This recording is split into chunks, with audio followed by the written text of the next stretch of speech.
go. Oh, good one on the glide. Go.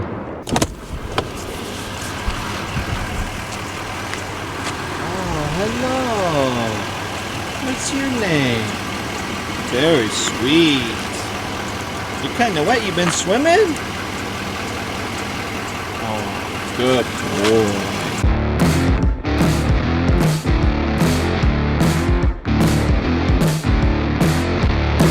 What is up, MFers? We are river ratting it today. That's right, we're taking on a river we haven't been to in a few years, and the good thing about that is we're gonna be straight up doing some bank fishing, some fishing current breaks, hardly any, if any, transducering and pinging around at all. And I think that's what a lot of you guys like to watch. I definitely got some big swim baits tied on, I got some flipping stuff, I got some crankbaits.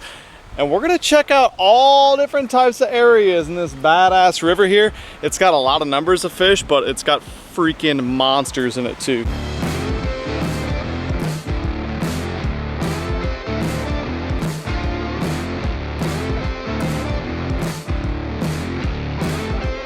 Look at this, guys. We got a whole bunch of topwaters tied on. I love that. What we're gonna start with, let's start with a popper. Some jigs, some Texas rigs. Little swim bait stuff, big glide bait stuff. Let's see what these jokers in this little river here want.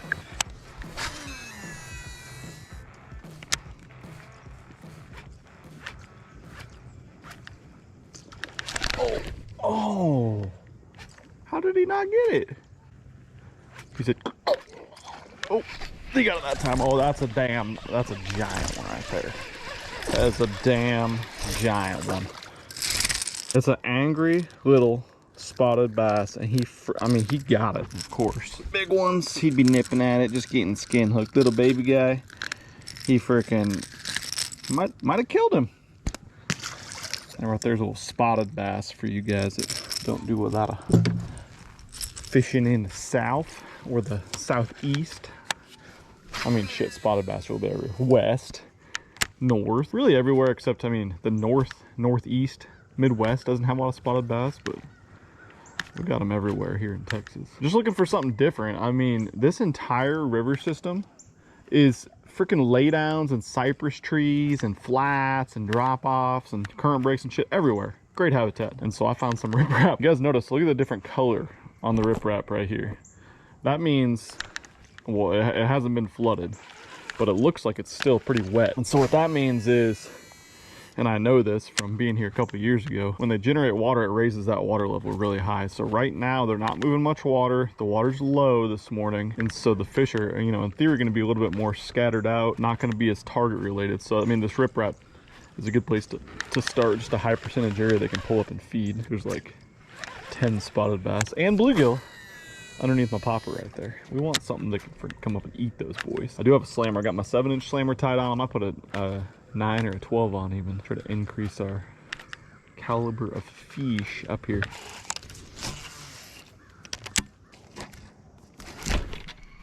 Oh, get out of there, little man. There we go. There we go. Another spotted bass. That's cool. Not a big one or anything, but pretty little fish. Flipped up underneath this. Well, I was looking at it. I was kind of wondering. I was like, is that a pontoon or is that a dock? Yes is the answer. I'm gonna be throwing this guy a lot today because this water's pretty clean and I just got so much confidence. A little handmade finesse jig. We got the 6-ounce Congo craw on the back of it. I'm falling in love with this bait, guys, because you can have it wide. It has that wide flappy. You can leave it all together and it's got so much drag when you're flipping it. Just moves a shitload of water. Or you do like I do and you rip the outside flappers off with this little finesse jig, and you got this badass money little kicking on the fall finesse jig profile. It's just something I can do a lot of things with. I really like this bait. That's all it is. By the time I start, you know, biting them down and not much left of them, and it makes for just a really small, sexy little finesse jig profile. What do we got here? A drum. Wow. Wow. A little drum, not even a big drum. At least give me a big drum. Maybe not. Okay, now let's try the Congo with a little wider flap stance. Stance flap, flapperstance. I mean, look at that yummy little crawdad morsel. I'd eat that.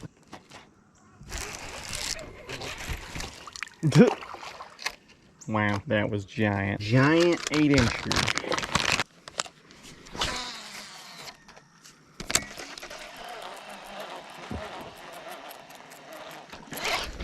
Oh, freaking came up and licked the slammer.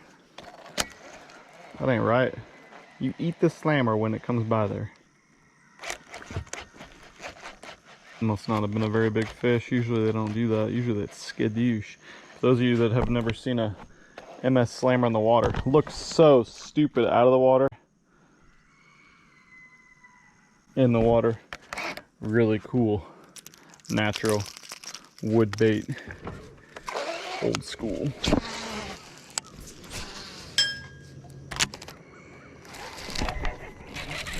Oh, there's a better one. That's a largemouth. Look at that. Just had a phone call. Was on the phone with freaking FedEx, trying to figure out getting my dang fish ship situation. 100 pounds of tunas at the door. Floated away. It's a 2-pounder. Nothing crazy on the little finesse conga.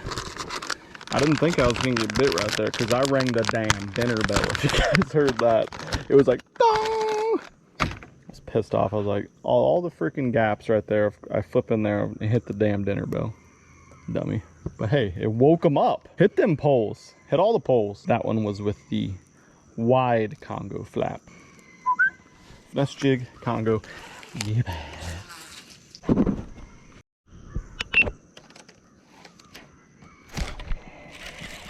Another one, 2 casts in a row. Is this a largemouth too? Oh, they are on this spot. Oh, he freaking slung my conga. That's another largemouth. They are loaded right there. Ooh, he got his head bit. Guess I'm just gonna keep rolling through some congos because I'm too lazy to freaking super glue it on there. I always like the big fish because they don't do the little head wiggles. Usually you keep your damn bait, you know? Not the little piddly dicks.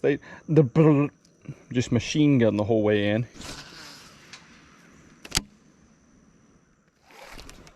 Jesus, they are freaking stacked in there. It's like it hits the water, and that's a spotted bass. We got multi-species going on. There, I got him in before he wiggled my trailer off.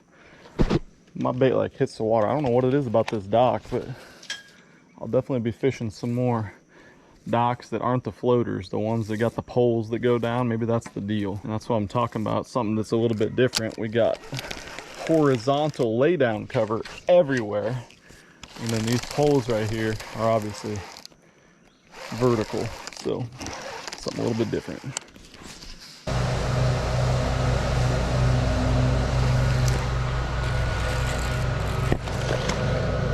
Just freaking spotted after spotted after spotted. They freaking love this jig. I guess I got some largemouth back there. I can't say it's only spots. This guy's wrecking my audio up here. Just wrecking it. They're biting. We ain't got the right ones yet, but they are eating today. I like it. You guys do me a favor. Throw a little comment down there below and let me know if you want to see more river fishing, more flipping, pitching, stuff like this. Just let me know. Drop a comment. Or if you want to see, you know, open water, live scope, fishing offshore, throwing big swim baits, that type of stuff, let me know that as well.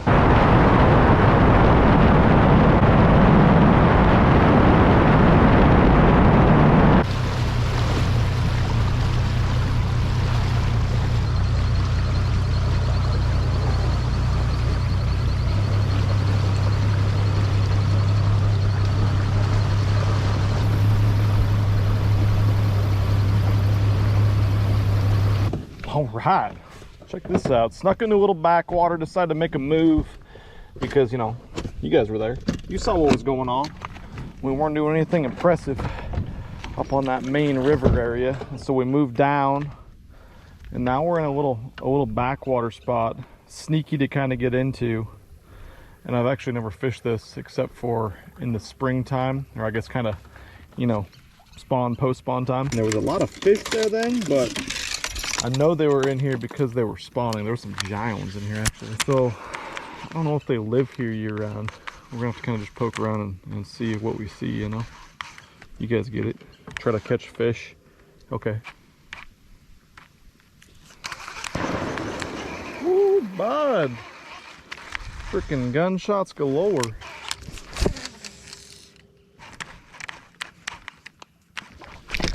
There we go.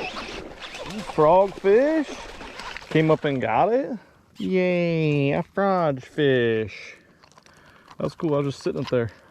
This water's actually it's got a stain to it, but it's pretty clean back here. I'm surprised. Little 6-cents hush frog. This thing's got to be coming out soon. I'm so sick of telling you guys that, oh, we're fishing with a prototype today.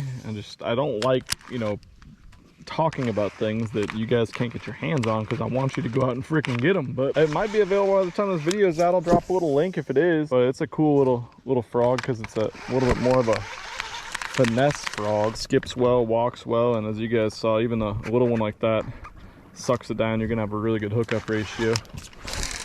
I know there's been a bunch of different iterations of this frog to try to get everything right on the nose to increase hookups. Again, that one seemed to get hooked up pretty damn well. I mean, the idea really is like everyone's got a frog out, or a lot of people do. Obviously, there's some great ones, there's some terrible ones, there's some in between. And if there's a bunch on the market that are already solid, no reason to make another one that's just okay. I want to get everything perfect on it before it gets released. So just be patient. It takes a little bit of time. Made sense where that guy was, though. Kind of a point that this makes here. And then this is kind of just an oxbow lake with obviously cypress trees all over the place. But I don't know. There's a lot of stuff on scope. I'm not really using it much here. Just kind of panning around, seeing if there's any life in here. Looks like a lot of bluegill and stuff kind of on the edge. Thinking about tying on something to flip this grass with, though, because that one was a little hesitant. Obviously he came up and got it, but it kind of took him a second to make that commitment with a pause. Maybe some with a fast fall. Give him to react. Don't give him that chance to look at it, you know. Oh, how did he not get it? Ah, that one came up and freaking rolled on it. Wasn't a giant, but would have taken him. Go! Buds! No! No!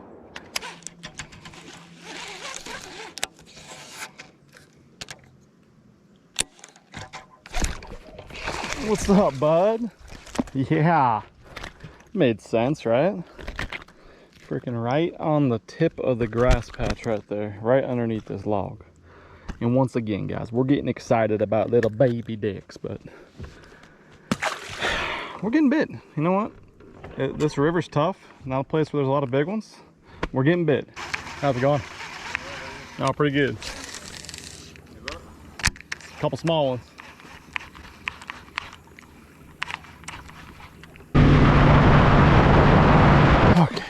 New little backwater. Let's see what's up with this one. Just kind of bouncing in and out, seeing if we can find something that looks fishy with a lot of life.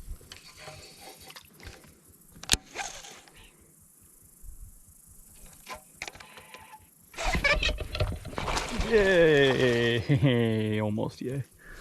Almost yay. That was a sign of life, but barely. That sumbitch was 10 inches long. Flipping with braid now, which I like for grass. I almost never flip with fluoro unless the grass is super sparse, the water's clean, and I'm really getting them on the edge or out further. But just a 3/4 ounce weight, straight shank hook, little crawl bait. I'm gonna find as many of these places where it comes out, makes a little point, where the grass changes to a different type, where there's more of a hard edge, and kind of go from there. We've had one bite now, so that ain't telling us much.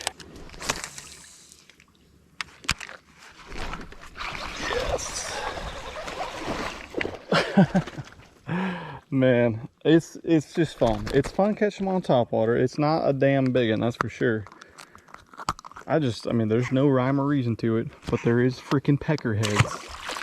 I just switched up to a shad color of that hush froggy. Looks great, obviously.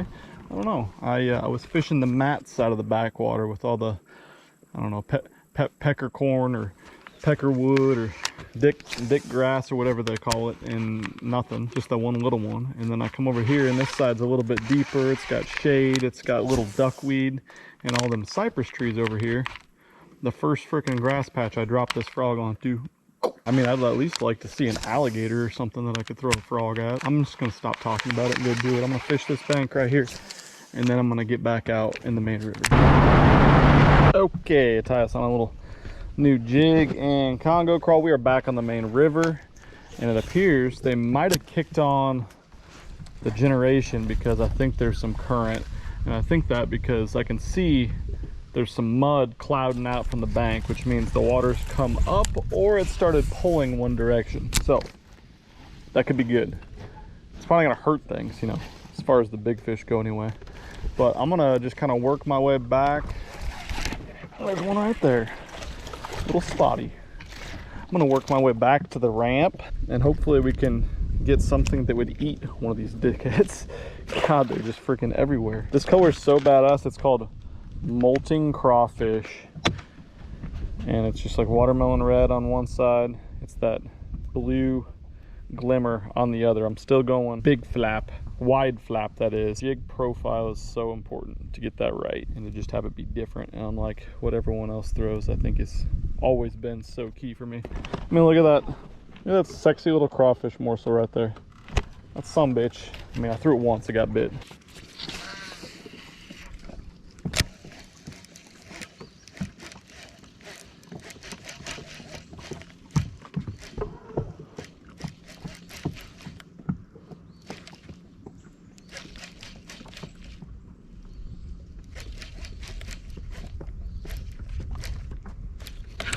There we go.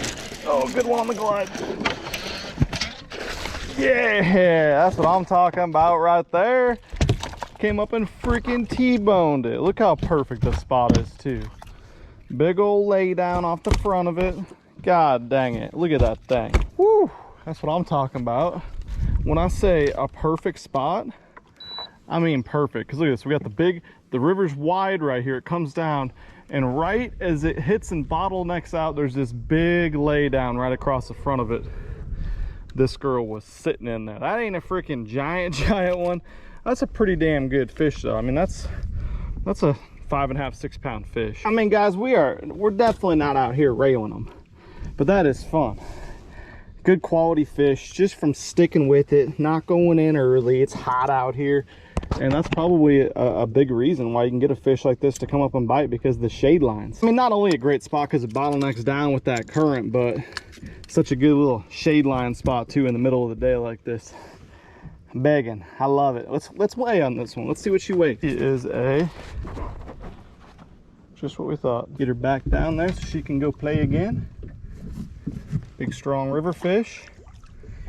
Yeah, man. A day like today, in a place like this where you don't catch a freaking bunch of 8-10 pounders. They're not just swimming around like they are in a lot of places in these smaller lakes, or even, you know, bigger places like Toledo or Rayburn. That's a damn good fish. We're definitely gonna fish areas similar to that one until we go in, because that was awesome. You guys are probably like, why didn't you just throw a big bait the whole time, dummy? I've actually been throwing it a solid amount of time, especially in this cleaner water, but it's pretty much just been a little piddly dicks following it in the entire day.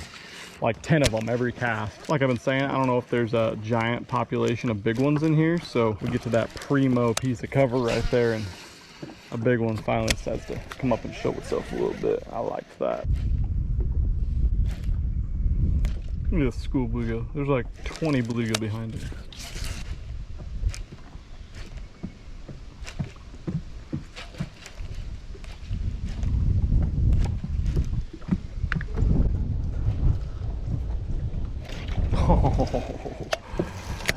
Little guy, 2-pounder, headshotted it. Just didn't quite get the hook as he swiped and ran away. Do it.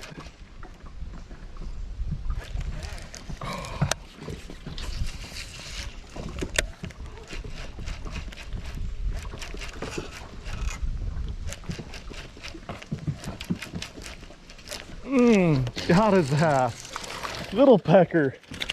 That's a pissed off little spotted bass. I just saw a largemouth, a couple of them actually, that were like 3-pounders. They weren't massive. Look at that little tiny fish. That guy is so dark. He's like blue on the bottom. Look at that. Got a bunch of blue in him. That's a weird color, but he's fired up. Look at that. Freaking, you can catch whatever size on a big bait, right? Not even a big bait, but you guys get the point on a big gliding bait.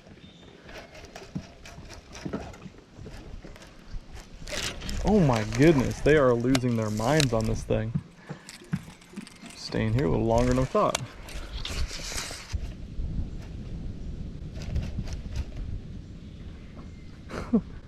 Did you guys see that?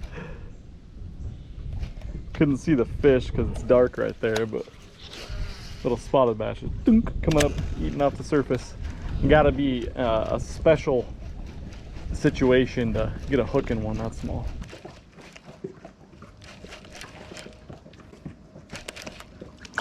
Oh, oh, he's so close to getting it right there. I hope you guys saw that one because that was cool. Dang it. I'm not sorry.